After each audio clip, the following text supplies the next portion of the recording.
So with the advancements that AI has brought into our lives, I mean, it's really hard to think of any aspect of our lives that's not affected by AI right now.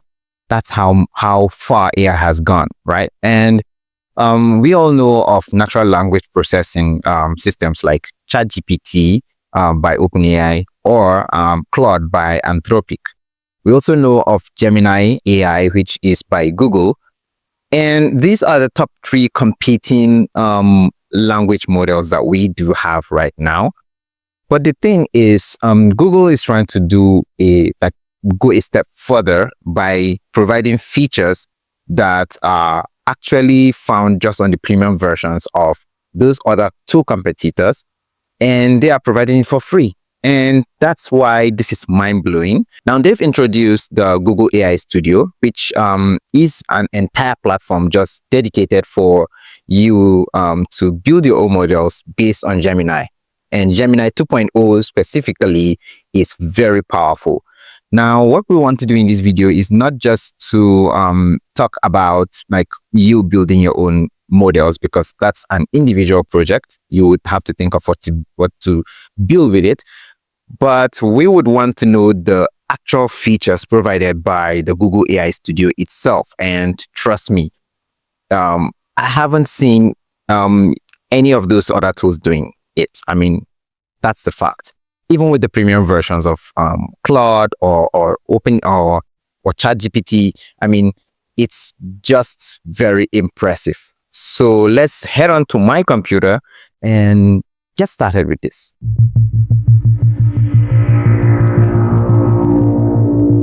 So this is the Google AI Studio.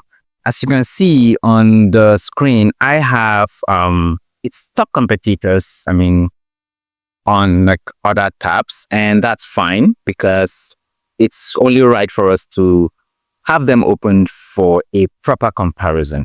Now, what I want to do is to just do the basics, all those basic things that these other tools we are used to having them do. Just impute some commands into each of these tools, and then from there we can see we can still go a step further, and you would know why I mentioned that this is very impressive. So the first thing we want to try this out with is let's use it as our meal planner. So I've generated some really realistic looking images of some ingredients that we have here in their raw forms. And well, I just used a Flux model to do so it could be a bit more realistic.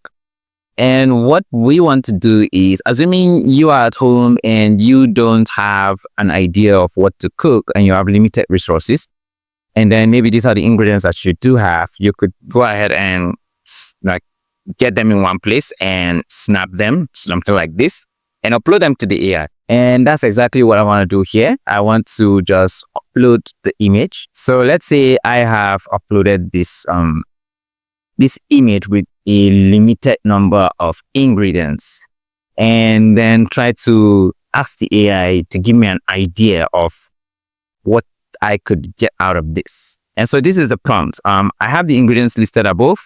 These are the ingredients, but can't decide what to make for lunch. Provide me with a variety of dishes, and don't just stop there. Give me the recipes as well. I'm going to do the same for ChatGPT and Claude. So while we have this running, I'm going to upload and do the same for the others. And we have a response from Google AI Studio. It's oh wow, I never knew we could get, I mean, up to 4 varieties of dishes from this limited number of ingredients. But yeah, there we have it. And just notice, even with the response, this is it. It's saying, okay, let's get creative with the vibrant ingredients you have. It looks like you have a lovely selection of vegetables, some starches, and a very interesting looking meat-like item. Let's break down some dish ideas. So the first dish idea is a colorful and fresh lunch salad with the mystery meat. It keeps emphasizing that this is a mystery meat because you saw how it looked. It's confusing, but That was the best that, Flux could do. It's meat, right? So, and these are the things I could do. These are the ingredients. And for any ingredient that I don't have, it's going to just indicate that if I do have it, I should use it. For instance, like this part by saying optional, I don't really have avocado, so it's saying avocado if you have it. So if I have it and saw an image, I could go ahead and use it, but it's optional. So these are the dishes. The second one is this, and it's going to give you instructions on how to prepare that meal. This is impressive. It's not like it's a new thing, honestly. It even went ahead to tell me, like, give me further notes, which I didn't ask for because it has what's with it with my mystery meat. This is the response from ChatGPT. So from ChatGPT, we have up to 5. And this is GPT 4.0, which for a free account, it's really limited. You can't really use this continuously throughout the day. It's going to reach a point where it's going to tell you, okay, you're done for the day. And these are the dishes. So even the response, the image features a range of ingredients, tomatoes, this. So it just went straight forward to tell me what the image has, and then started mentioning, what I asked is straight up.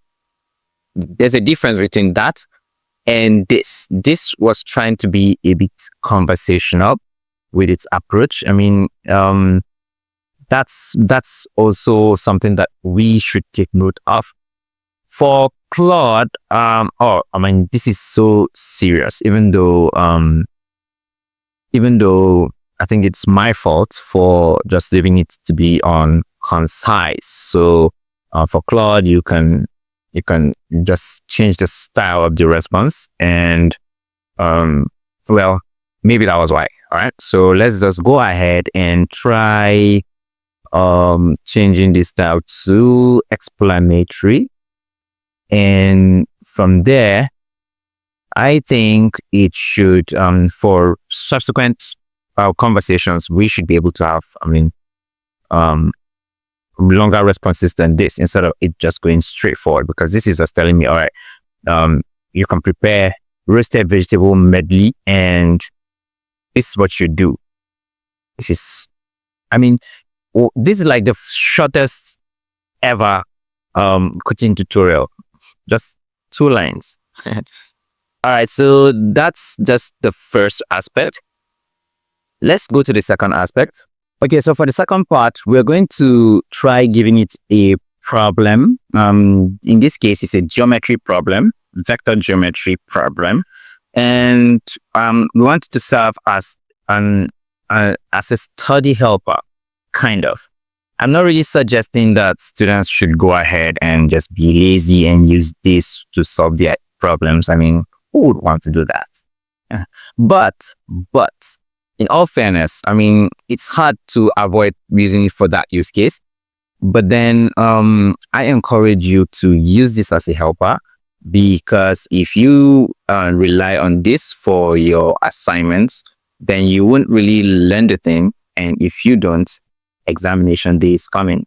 And so this is it. And this for this geometry issue, it's I was able to get one that contains even the solution down, and what I did was I cropped it. So I'm just going to provide this for each of the models, and then tell them to find the answers. Let's see how they approach the solution.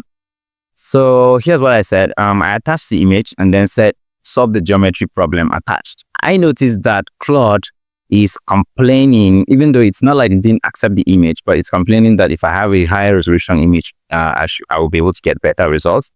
The others didn't, which I think is nice, because they just went ahead and used what they could see. So for Google AI Studio using Gemini 2.0, mind you, look at the conversation again. Certainly, let's break down how to find the vectors RQ, RN, and PN in terms of U and V.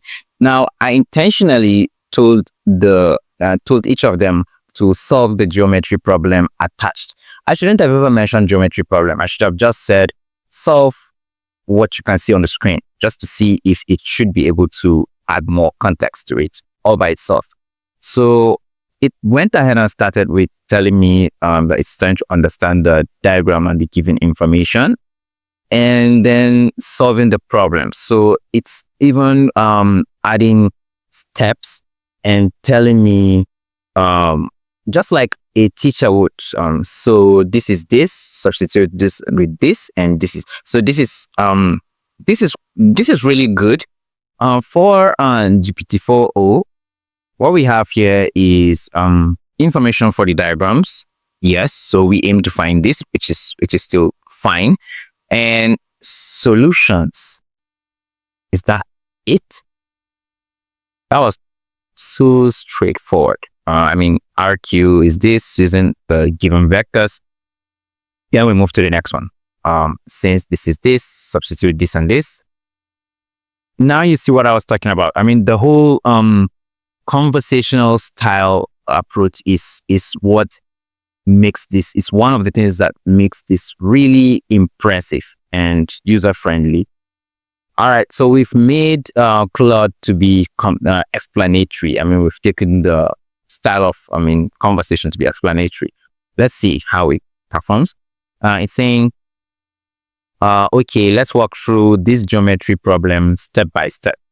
The given information is this, O, R, and V. Is that it? I mean, was there an O there?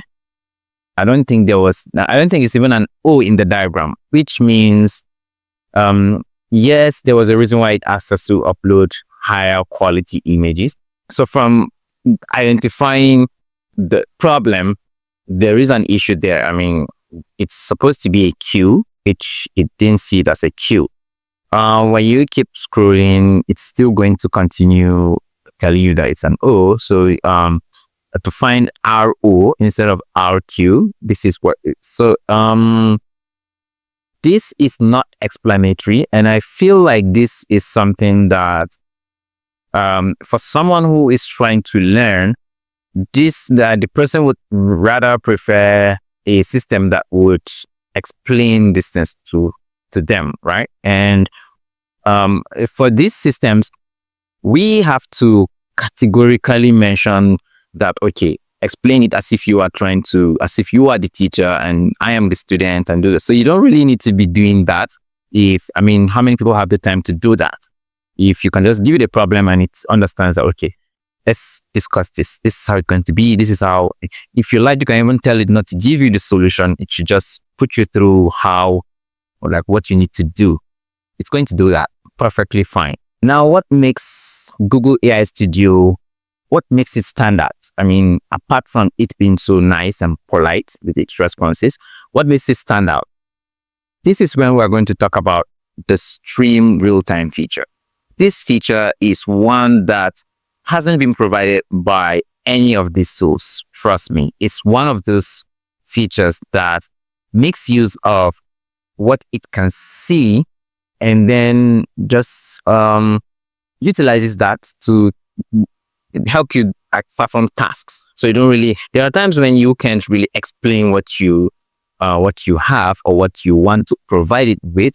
There are times when that happens. And in such cases, when we want to just give the AI more context, that's when we upload maybe a sample image or audio and then ask it to describe that and then use it as the context, right?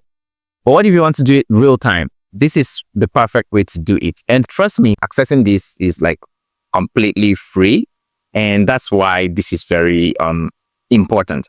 And before I move to that, I would like to highlight something.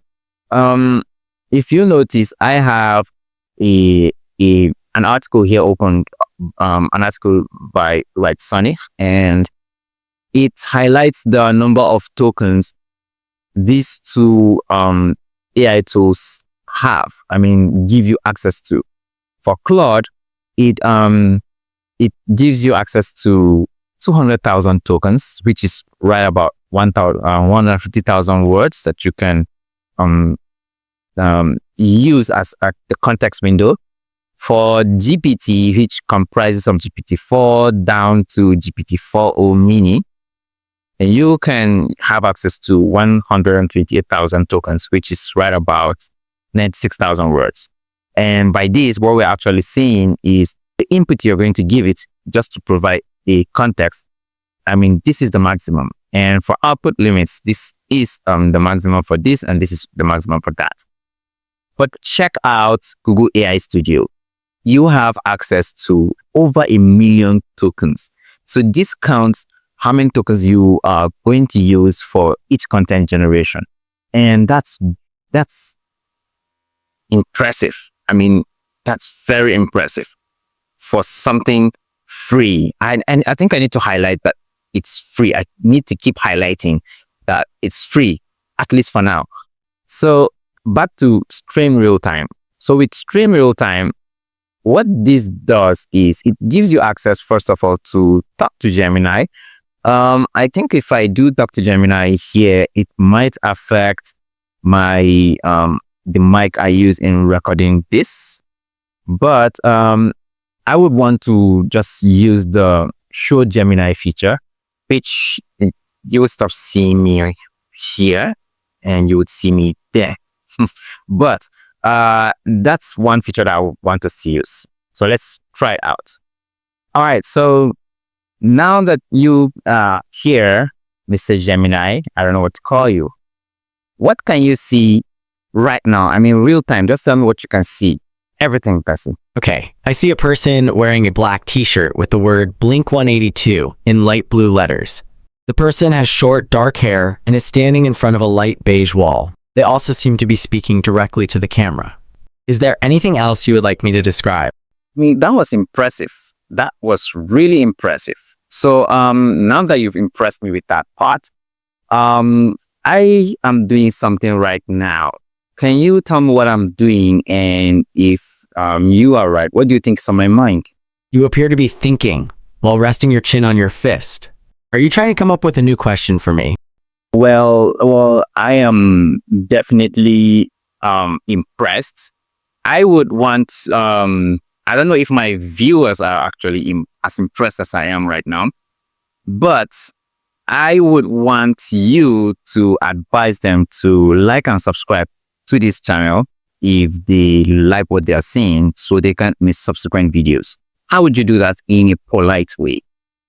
Okay, the person in the video is very impressed and thinks that the viewers might also be impressed. They then want you to advise the viewers to like and subscribe to their channel if they are enjoying what they are watching so they don't miss future videos. They also want you to do this in a polite way. Is there anything else? No. All right. I'm going to try something else, right? I'm going to sing a song, and when I do so, I would want you to tell me who sang this song and what the title of the song is. Are you ready? Okay, the person in the video is going to sing a song, and they want me to identify who sang it and the title of the song. Yes, I'm ready. Tell me why ain't nothing but a thing. How was the lyric? I don't remember, but who sang that song and what's the title? Okay, you just sang the song Tell Me Why by the Backstreet Boys. Now, so tell me, were you not impressed? What did you think of what we just did? Apparently, I was halted by some weird network issues from my end, and that's why this message keeps showing up. Something went wrong. But then you can always restart the chat, and it's going to clear the chat. Also, this looks like it's still a work in progress because there are so many things that are not implemented at the moment. There's no history of your chats. There's no history of your conversations right now for you to access them. But this is something that is revolutionary because it has real-time access to the camera and the mic. And remember the video I made about conversing real-time with ChatGPT? That was a video that required a premium account for you to have more than a certain number of minutes of conversation. And I remember using a different account. I mean, one account I was able to like exhaust it with just for testing purpose, and I was able to use second account to record the video. Now you can use that feature on Google AI Studio. You can talk to Gemini. And there are also other things like sharing your screen, then asking it to help you organize your tabs, for instance. So let's just say we are sharing the screen, and I would want to say, all right, this is the window I want to share.